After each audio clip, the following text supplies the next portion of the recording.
มันมีหลายตัวแต่เป็นมาไปใช่ไหมแล้วก็แฮนด์บอลครับเป่าเลยลูกแฮนด์บอลของทุ่งยางคาราเมลลูกนี้กำแพงได้ลูกตรงนี้ตั้งกำแพงได้ครับ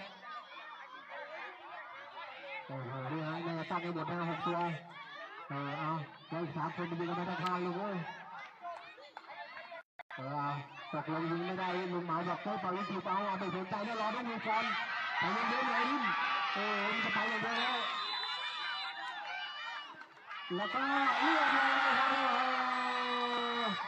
เอาละครับตัวตายตัวแทนให้ถือไปดูไม่ธรรมดาไอ้ยินครับขวัญใจมหาชนของทุ่งยางเขาหมายเลข11เห็นไว้ได้เลยให้ตัวนี้น่าจะเป็น